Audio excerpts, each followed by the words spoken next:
Assalamualaikum warahmatullahi wabarakatuh. Selamat pagi dan salam sejahtera untuk kita semua. Perkenalkan, nama saya Rosid Rosyadi, STM Arts. Saya salah satu dosen dari Prodi Arsitektur Fakultas Teknik Universitas Subang.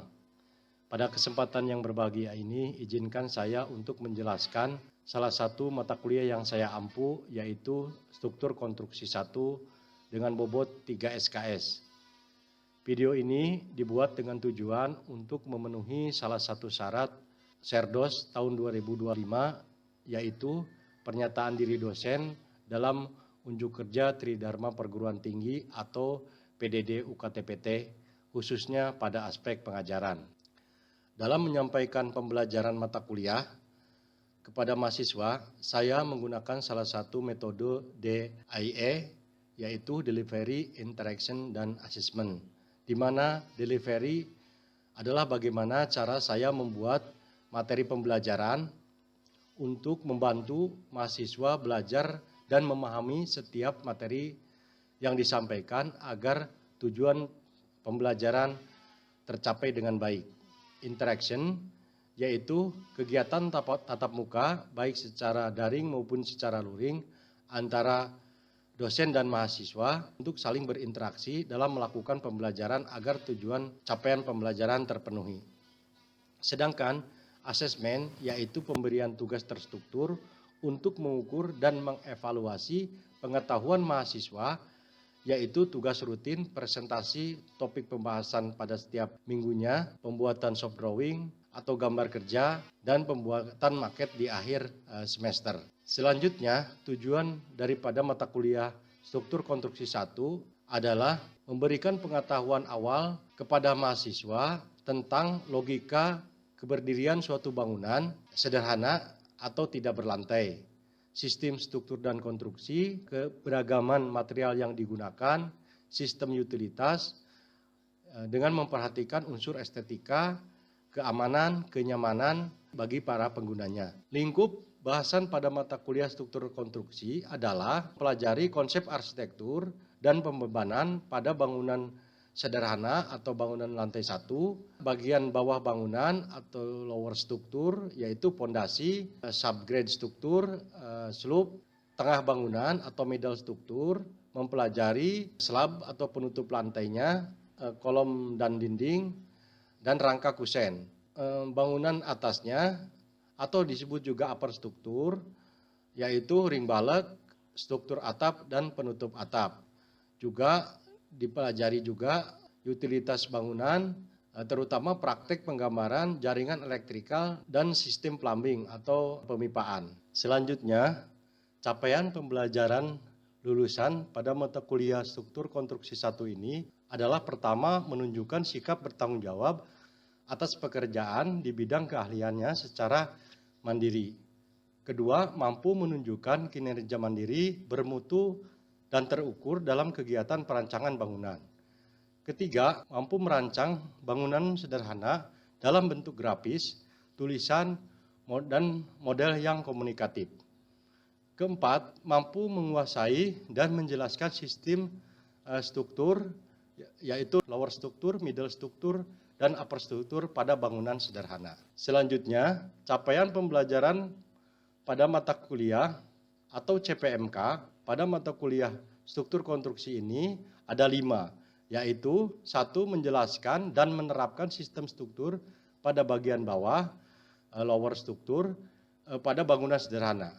Kedua, mahasiswa mampu menjelaskan dan menerapkan sistem struktur pada bagian tengah bangunan atau middle struktur. Ketiga, mahasiswa mampu menjelaskan dan menerapkan sistem struktur pada bagian atas bangunan atau disebut juga upper struktur. Keempat, mahasiswa mampu menganalisis dan mengevaluasi berbagai permasalahan pada bangunan sederhana. Kelima, mahasiswa mampu merancang struktur bangunan secara lengkap dan komprehensif. Selanjutnya, saya akan menjelaskan materi pembelajaran setiap minggunya pada mata kuliah Struktur Konstruksi 1 ini. Yaitu pada minggu pertama, mahasiswa diajarkan pengantar struktur pada bangunan satu lantai. Minggu kedua, teori dan penjelasan jenis pondasi dan macam-macam pondasi. Minggu ketiganya, jenis slope dan macam-macam slope. Minggu keempat, mahasiswa diberikan materi tentang jenis lantai, slab lantai, dan material yang digunakannya. Minggu kelima, mahasiswa diajarkan mengenai jenis-jenis dan teori kolom dan macam-macam material dinding. Minggu keenam, mahasiswa diberikan materi mengenai rangka pintu dan jendela. Minggu ketujuhnya, mahasiswa diajarkan mengenai ring balok dan metode pembuatan ring balok dan plafon. Minggu ke-8 adalah minggu saatnya ujian tengah semester. Nah, pasca ujian tengah semester, minggu ke-9 itu mempelajari rangka atap dan penutup atapnya. Minggu ke-10-nya itu minggu ke-10, ke-11, ke-12, ke-13 itu praktek pembuatan gambar kerja, denah arsitektur, pembuatan praktek gambar kerja denah struktur, juga minggu ke-12 dan ke-13 pembuatan gambar instalasi listrik dan gambar pemimpaan sistem air bersih dan air kotor. Sedangkan minggu ke-14 dan ke-15-nya merupakan minggu evaluasi gambar kerja dan evaluasi tugas secara keseluruhan. Selanjutnya, minggu terakhir itu dilaksanakan ujian tengah semester. Sistem pembelajaran pada mata kuliah struktur konstruksi dilaksanakan dengan metode sinkronus dan asinkronus. Bentuk perkuliahan secara sinkronus dilakukan secara tatap muka, praktek di ruang studio, ataupun menggunakan tool web conference seperti Google Meet dan Zoom Meeting. Sedangkan pelaksanaan perkuliahan asinkronus dilakukan melalui WhatsApp atau room diskusi yang disediakan oleh universitas. Kedua metode ini dikemas dalam konsep lembatik pembelajaran aktif dan menyenangkan, di mana di dalam pengajaran mengutamakan peran mahasiswa dalam proses pembelajarannya, yaitu pembelajaran kolaboratif, diskusi kelompok, dan penugasan berupa studi kasus yang disampaikan melalui LMS Universitas Subang. Dalam pembelajaran mata kuliah ini, konsep yang dipahami mahasiswa digunakan untuk membuat solusi terhadap permasalahan yang ada di lingkungan sekitar yang berkaitan dengan ide yang berikutnya diaplikasikan pada kondisi aktual di lapangan. Dalam bentuk project mini research dan teori-teorinya diperoleh dari berbagai literatur. Sumber referensi yang saya gunakan pada mata kuliah struktur konstruksi ini diantaranya adalah buku yang berjudul Struktur Sistem karya Henry William tahun 81, Konstruksi Bangunan Gedung karya Imam Subarka tahun 80, Bentuk Struktur Bangunan dan dalam Arsitektur Modern karya Sutrisno tahun 84, Gambar Dasar Ilmu Bangunan jilid 1 dan 2 karya Sugiarjo tahun 76. Saya juga menggunakan buku karyanya Daniel Sodek tahun 80 yaitu Struktur. Itu ada buku-buku tambahan Ilmu Bangunan Gedung karya Supriyadi tahun 86, Utilitas Bangunan karya Hartono Purbo tahun 95, juga bukunya Peton tahun 1976 itu yang berjudul Construction Material. Dan masih banyak lagi sumber yang dijadikan referensi pada mata kuliah ini. Pembelajaran mata kuliah ini dilakukan selama 16 pekan, di mana 7 pekan pertama adalah sebelum ujian tengah semester dan 7 pekan berikutnya dilaksanakan sebelum ujian akhir semester.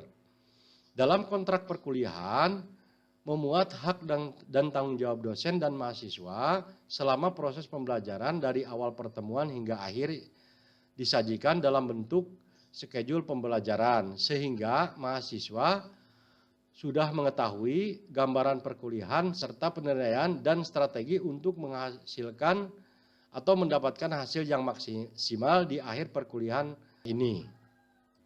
Selanjutnya, formatif penilaian pada mata kuliah struktur konstruksi 1 terdiri dari 4 komponen, yaitu komponensi 1 adalah kehadiran dengan bobot presentasi penilaian sebesar 10%. Formatif kedua yaitu ujian tengah semester dengan bobot 15%. Formatif ketiga yaitu ujian akhir semester dengan bobot 25%. Dan formatif keempat dengan bobot 50% yaitu tugas besar berupa tugas rutin CBR yang dipresentasikan di depan kelas atau direkam dijadikan video dan diunggah pada media sosial. Yang kedua, tugas besarnya adalah soft drawing atau membuat gambar kerja yang dikerjakan menggunakan software AutoCAD dan di-print dengan kertas A3. Tugas yang ketiganya yaitu pada akhir semester mahasiswa ditugaskan untuk pembuatan maket atau membuat animasi 3 dimensi modeling.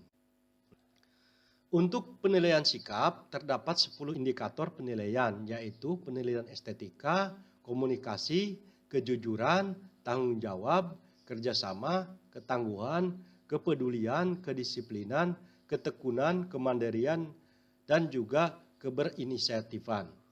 Rentang penilaiannya ini mengacu pada Peraturan Rektor nomor 4 tahun 2022, yaitu nilai A adalah rentangnya 85 sampai 100 poin. Nilai B rentang penilaiannya adalah 75 sampai 84 poin. Sedangkan nilai C rentang penilaiannya di angka 55 sampai 74 poin. Nilai E di rentang 0 sampai 54 poin. Demikian informasi yang bisa saya sampaikan mengenai mata kuliah struktur konstruksi 1 untuk mahasiswa program studi S1 Fakultas Teknik Universitas Subang. Berikutnya, mari kita saksikan cuplikan dari proses pembelajaran yang saya laksanakan atau tatap muka di ruang kelas. Selamat menyaksikan.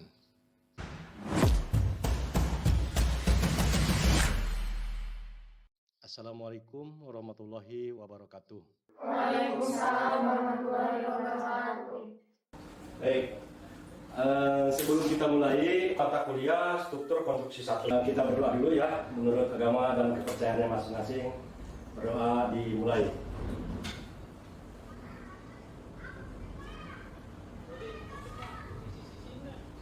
Berdoa selesai. Gimana kabarnya hari ini? Sehat? Saya akan absen dulu ya. Jadi total semuanya ada 12 ya untuk tahun ini untuk jalan dan ditambah kelas karyawan ya. Saudara Mira, Saudara Dina, Mareta, Nadia, Winda, Rifa, Rahma, Zakia, Kali. Saya akan menjelaskan mata kuliah struktur konstruksi 1.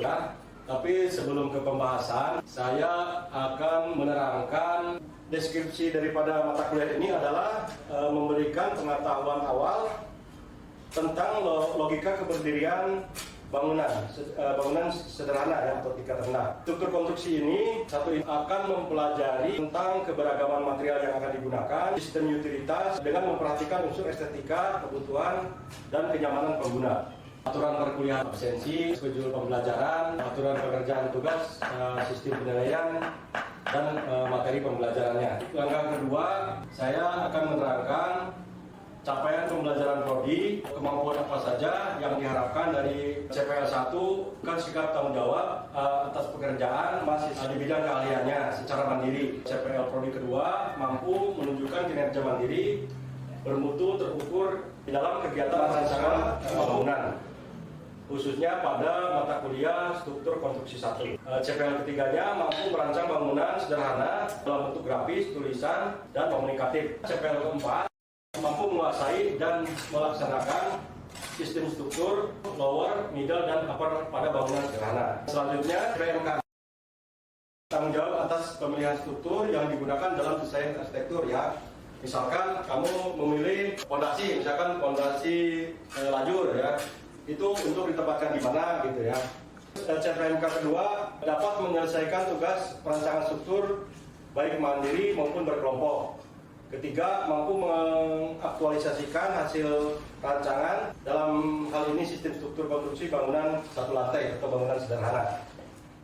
Yang selanjutnya itu ada yang dinamakan sub CPMK ya, mahasiswa diharapkan mampu menjelaskan menerapkan sistem struktur pada bangunan bagian bawah ya, atau lower struktur, middle struktur, dan upper struktur. Terakhir, mahasiswa mampu menganalisis, mengevaluasi permasalahan daripada struktur itu sendiri dan mampu merancang bangunan sederhana dan secara lengkap dan komprehensif. Nah itu RPS perkuliahan mata kuliah struktur konstruksi 1. Nah selanjutnya kuliahan ini terdiri dari 16 pertemuan ya, 7 pertemuan itu sebelum UTS dan 7 pertemuan itu sebelum UAS. Ya. Nah untuk absen seperti biasa ya, kalian absen disiarkan sesuai dengan kehadirannya masing-masing ya. Untuk schedule pembelajaran ya, saya sudah buat di spreadsheet ya. Jadi pembelajaran, cara mengumpulkan tugas, silahkan kalian masukkan ke dalam atau upload ke spreadsheet yang telah saya sediakan. Contoh misalkan Saudari Linda ya, ini adalah tugas mingguan berupa presentasi dan juga ada gambar. Ya. Untuk UTS juga sama ya, diupload kan linknya, UAS juga sama ya. Nanti saya nilai itu sudah otomatis masuk ke dalam penilaian. Sampai di sini ada yang ditanyakan? Pak, izin bertanya. Ya. Untuk sistem pengerjaan tugasnya itu gambarannya seperti apa ya Pak? Baik, saya terima kasih. Jadi begini ya, untuk tugas itu dibagi menjadi 3. Tugas mingguan yaitu berupa penelaahan terhadap materi. Setiap minggunya kan berbeda-beda. Saya contohkan misalkan untuk ring balet misalkan kalian pelajari dulu cara pembuatan ring balet itu seperti apa, jenis ring balet itu apa, terus bahan yang digunakan apa, terus kalian bikin PPT-nya, terus kalian bikin videonya menjelaskan topik tersebut, terus di-upload di media sosial, YouTube, MTube dan lain-lain. UTS dan UAS ya nanti akan continue, akan berkesinambungan, yaitu tugas UTS-nya gambar ya. Nanti setelah UTS kita akan praktek membuat ya bagaimana standar gambar denah itu seperti apa, denah arsitektur seperti apa, denah struktur itu seperti apa ya. Nanti pada akhir kuliahnya atau pada saat UAS tugaskan untuk membuat maket studi seperti yang bisa dilihat. Ini contoh tugas, ini adalah SK4 ya, struktur konstruksi 4 ya. Nanti kalian juga ditugaskan seperti ini. Saya nilai baik fisiknya maupun gambarnya. Cukup? Cukup Pak, cukup Pak. Baik. Kalau tidak ada pertanyaan lagi seputar aturan, penilaian dan lain-lain, saya teruskan ke materi ya. Ada lagi pertanyaan? Saya Pak, Ya. materinya itu per minggu bagaimana ya Pak? Apa saja yang diajarkan di dalam SK1 ini? Baik, untuk materi ya, materi per minggunya ada 7 pertemuan sebelum UTS, 7 pertemuan sebelum UAS. Pertemuan pertama kita akan membahas tentang pengantar daripada mata kuliah struktur konstruksi 1. Ya, minggu kedua itu kita akan membahas bagian bawah ya. Minggu ketiga itu kita akan bahas tentang fondasi, jenis-jenis fondasi seperti apa, material fondasi, materialnya. Nah minggu keempat kita akan membahas masalah slope ya, macam-macam slope, jenis slope. Yang kelima kita akan membahas lantai dan subgrade-nya atau material atau konstruksi di bawah lantainya. Keenam kita akan membahas masalah dinding ya dan kolom. Ukuran kolomnya berapa, besi yang digunakannya berapa, dindingnya macam-macam dinding ya. Misalkan ada dinding partisi, ada dinding shear wall, ada dinding, macam-macam lah. Pertemuan ke-6 kita akan membahas tentang kusen pintu dan jendela, ukurannya berapa, yang digunakan apa. Gitu. Pertemuan ke-8 UTS ya. UTS ini adalah hasil review pembuatan kamar tadi di pertemuan kedua ketiga. Minggu ke-9 membahas bangunan bagian atas atau upper struktur. Pertemuan ke-10, 11, 12, 13, 14 kita akan evaluasi praktek penggambaran ya, membuat bena, evaluasi keseluruhan tugas, nanti diakhiri dengan pembuatan paket. Begitu ya. Oke. Selanjutnya Anda perhatikan di depan ya. Jadi pertemuan pertama ini kita akan membahas pengertian struktur konstruksi, pengelompokan struktur bangunan, pembebanan pada struktur, jenis dan elemen struktur, hubungan struktur pada bangunan rumah sederhana. Ya. Pengertian struktur itu sendiri, ya, menurut kalian apa kira-kira struktur ya? Kan Winda, apa struktur yang kamu ketahui? Elemen utama atau sarana yang menopang dan menyalurkan beban ke tanah. Ya, baik. Struktur bangunan adalah elemen utama atau sarana yang menopang dan menyalurkan beban ke tanah. Konstruksi bangunan adalah proses pembangunan atau susunan elemen-elemen yang membentuk suatu bangunan ya. Jadi kalau kita gabungkan pengertian struktur dan konstruksi, yaitu elemen-elemen atau sarana ya yang menopang dan menyalurkan beban ya proses membentuk suatu bangunan. Struktur bangunan itu meliputi kolom, balok, lantai ya, melibatkan pemilihan bahan, metode pembangunan ya, dan tata letak bangunan. Misalkan ini ya, ini sebuah bangunan ya. Ini fondasinya misalkan. Nah, di bawah lantai ya, ke bawah ya, itu diistilahkan atau disebut lower struktur ya. Nah, misalkan ini fondasi ya. Terus berarti yang termasuk lower struktur itu apa aja? Gali apa aja nih? Urugan tanah, Pak. Urugan tanah. Mir, apa aja Mir? Fondasinya ya, pasir uruk. Fondasi pasir uruk itu digolongkan atau dimasukkan ke dalam lower struktur ya. Begitu juga pada bagian tengah bangunan ya, seperti kita ya, tubuh ada bagian kaki, ada bagian badan, ada bagian kepala. Bagian tengah bangunan apa aja? Kolom. Ada kolom. Terus ada apa lagi?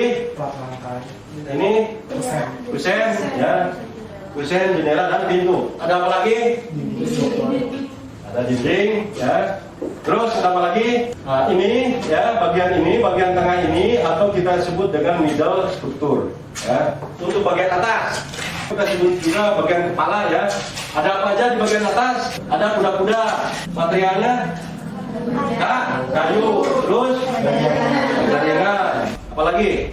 Ada genteng atau penutup atap. Ini yang atas ini disebut upper struktur ya. Jadi ada struktur bangunan bawah, struktur bagian bangunan tengah, dan struktur bagian atas. Penjelasan mengenai pembebanan pada struktur ya. Jadi beban itu berdasarkan lamanya, ada beban mati ya, ada beban hidup. Beban mati adalah berat semua bagian bangunan yang bersifat tetap, termasuk segala unsur tambahan, alat atau mesin yang merupakan bagian yang tidak terpisahkan dengan bangunan. Oke, beban mati kira-kira apa aja?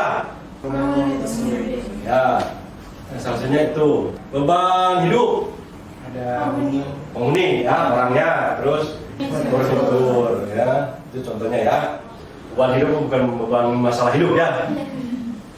Bebannya ada arah vertikal dan ada arah horizontal. Vertikal itu yang arah ke atas di sini dan ada yang horizontal. Selanjutnya pembahasan kelima yaitu hubungan struktur pada bangunan. Ya, mata kuliah struktur konstruksi ini membahas bangunan sederhana ya, rumah tinggal ya.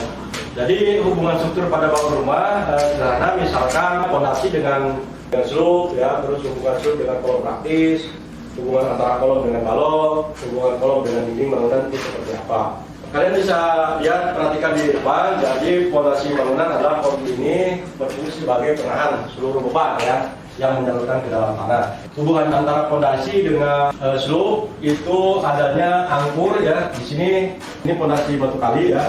Jadi ada angkurnya ini per setiap meter ya. Biasanya angkurnya itu pakai besi 13 sampai 16 ya. Jaraknya setiap 60 cm ya. Angkur yang ini itu untuk menghubungkan antara fondasi dengan slope. Rangkaian pembesian slope dengan kolom ya itu harus terkait ya, hubungan antara fondasi kali dengan slope yang tadi saya terangkan ya. Ini ada angkur besi yang ditanam untuk menghubungkan ini hubungan slope dengan kolom ya. Hubungan slope dengan kolom praktis harus ada tulangan pada kolom dengan panjang minimal 40 kali diameter besi. Kalau misalkan diameter besinya 10 ya berarti 10 kali 40 cm jarak bengkokannya. Selanjutnya hubungan kolom dengan balok sama ya. Jadi pembersihan kolom ini dia diteruskan dimasukkan ke dalam, panjangnya itu 40 cm belokannya. Nah ini stirupnya itu diameternya 6-8 ya. Perlakuan seperti ini sesuai dengan SNI 02-2847 tahun 2002. Yang keempat, bagaimana hubungan kolom dengan dinding bangunan. Hubungan kolom supaya kuat dengan dinding itu ada angkur yang dilewatkan di sini ya. Ini jaraknya 50 cm, kemudian besi diameter 10, jaraknya setiap 6 lapis. Itu ya yang dibahas perkuliahan struktur konstruksi 1 ini. Untuk daftar pustakanya, saya menggunakan pustaka dari bukunya Hartono Purbo, utilitas bangunan, karena kan kita akan juga membahas utilitas ya, terutama yang utama itu dua itu instalasi listrik dan pemipaan ya, plumbing ya. Terus bukunya Ika Supribadi berjudul Ilmu Bangunan Gedung ya. Buku karyanya Imam Subarkah yang berjudul Konstruksi Bangunan Gedung, Kabul Basafres, Teknik Fondasi bagian 1 ya. Terus Lilian J dan Sen Benjamin, ini Mechanical and Electrical Equipment for Building ya, untuk dasar pembuatan elektrikal. Ada 10 ya, kan itu karya Daniel Sodek ya, yang berjudul struktur. Nah, mengenai penjelasan materi perkuliahannya, selanjutnya unsur penilaiannya terdiri dari 4 ya. Pertama itu absen ya, prosentasinya adalah 10%. Minimal harus 8 kali pertemuan. Kedua, UTS itu 15%, UAS 25%. Ya. Tugas besar ada 3 komponen, yaitu tugas presentasinya 10%, gambar kerja itu 20%, paket studi ya di 30%. Ada yang ditanyakan nggak? Cukup ya. Tadi sudah dibahas semua ya, termasuk tentang penilaian dan lain-lain ya. Tiap minggunya kalian bawa alat kerjanya. Minggu depan kita akan menentukan denah bangunan yang akan kita denah rumah tinggal ya. Kemudian nanti kita sama-sama tentukan untuk pembuatannya. Minggu depan juga pertemuan kedua kita akan membahas mengenai fondasi. Kita nanti bagi 2-3 kelompok aja ya. Berarti 3 kelompok, 3 orang. Terima kasih. Saya ucapkan pertemuan pertama perkuliahan ini saya sampai sini ya. Ucapkan terima kasih banyak. Saya akan mohon maaf bila ada kata-kata yang kurang berkenan. Kita sama-sama ucapkan alhamdulillahirabbil alamin. Saya akhiri. Wassalamualaikum warahmatullahi wabarakatuh. Waalaikumsalam warahmatullahi wabarakatuh.